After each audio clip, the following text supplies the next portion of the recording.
साथियों, यद्यपि हम सभी कोरोना काल से गुजर रहे हैं, परंतु कल का दिन 29 जुलाई 2020 भारतवर्ष के इतिहास में स्वर्णाक्षरों में लिखा जाएगा, क्योंकि कल मानव संसाधन विकास मंत्री जी ने देश को एक नई शिक्षा नीति दी। सर्वप्रथम मैं मानव संसाधन विकास मंत्री श्री रमेश चंद्र पोखरियाल जी को, जो अब शिक्षा मंत्री के नाम से जाने जाएंगे और उनका मंत्रालय शिक्षा मंत्रालय नाम से जाना जाएगा, उनको कोटि कोटि धन्यवाद देना चाहता हूं, क्योंकि इस शिक्षा नीति में परिवर्तन की नितांत आवश्यकता थी। यदि भारत को विश्व गुरु बनना है तो बिना शिक्षा नीति में आमूलचूल परिवर्तन के यह कदापि संभव नहीं था। कुछ वर्ष पूर्व की बात है, मैं एक सभा में था और यदि एक विद्वत जन की बात को कोट करूं, मंच से कहा जा रहा था, it is a cause of concern for the country that the country has not produced a noble laureate after sir CV Raman. शिक्षक श्रोताओं की भीड़ में मैं भी था और मैं बैठा बैठा यही सोच रहा था कि क्या हम विषय को रटा करके कोई नोबल लॉरिएट पैदा कर सकते हैं। आज का छात्र बहुत जिज्ञासु है, उद्यमी है, परिश्रमी है। समाज, देश और विश्व को उससे बड़ी अपेक्षाएं हैं, अभिभावकों को बहुत अपेक्षाएं हैं, परंतु उसकी जिज्ञासा शांत करने वाला दुर्भाग्य से कोई नहीं है। इसलिए मेरी दृढ़ सोच है, मैं हमेशा ये कहता हूँ, जब हायर एजुकेशन में चेंजेस की बात हुई, जहाँ कहीं भी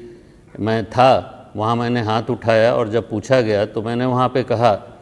कि मेरी समझ से यदि हम लोअर लेवल में परिवर्तन कर दें तो हायर एजुकेशन स्तर पे परिवर्तन की संभवतः कोई ज़रूरत ही नहीं होगी। क्योंकि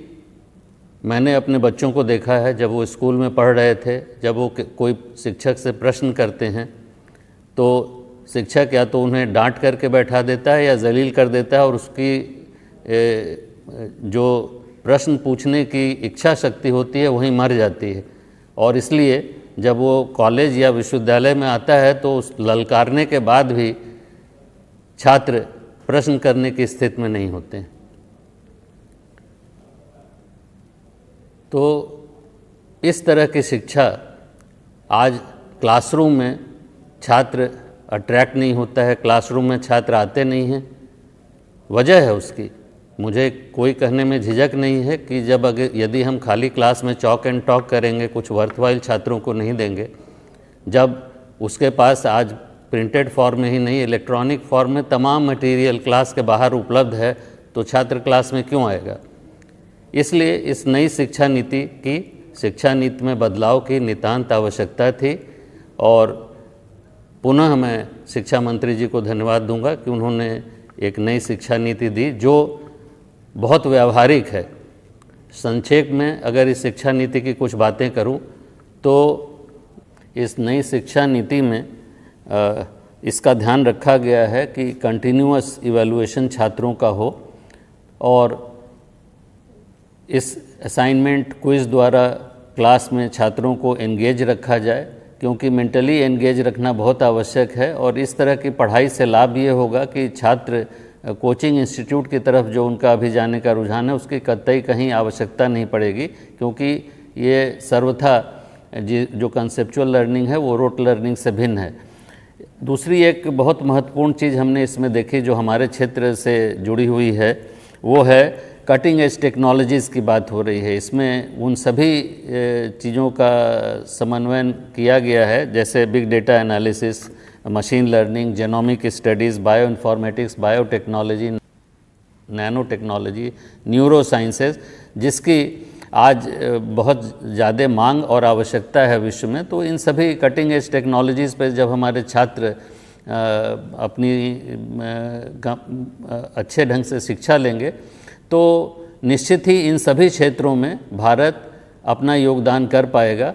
और अपनी विश्व में जगह बना पाएगा। इस शिक्षा नीति का रुझान व्यावसायिक शिक्षा की तरफ है, होलिस्टिक कंप्लीट एजुकेशन की तरफ है। शिक्षा नीति बहुत फ्लेक्सिबल बनाई गई है, जहां मल्टीडिसिप्लिनरी अप्रोच रखा गया है। छात्र जिस तरफ उसका रुझान होगा, जिस तरफ उसकी सोच होगी, उस तरफ वो जा सकता है। जो व्यावसायिक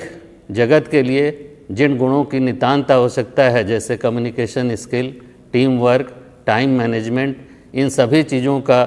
इसमें डाला गया है। इस चीज़ का ध्यान रखा गया है कि छात्र इन सभी चीज़ों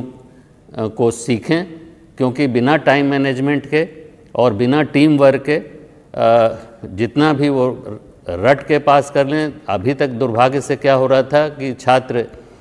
चूँकि सबकी अपेक्षाएं हैं, छात्र मेहनती है, किसी ने कुछ समझाया नहीं, उसको रट डाला, इसमें छात्र का कोई दोष नहीं और उसने अच्छे मार्क अर्जित कर लिए, परंतु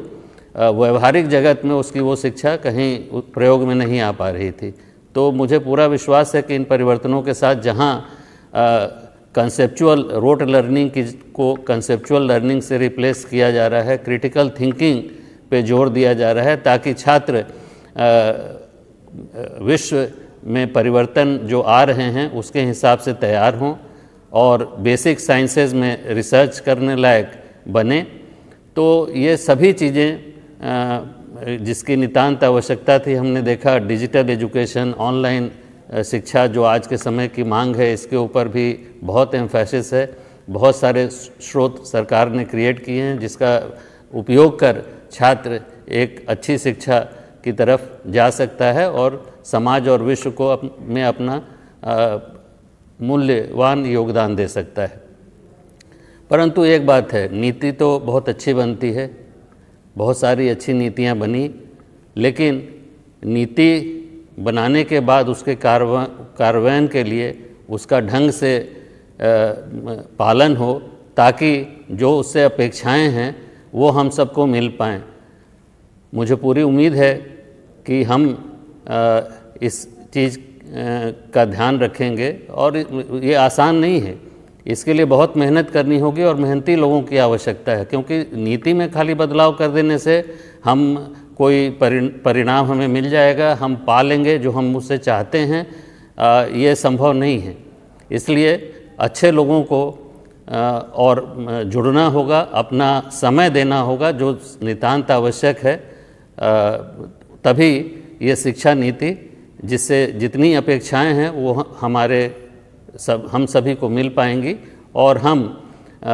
इसका पूरा लाभ देख पाएंगे।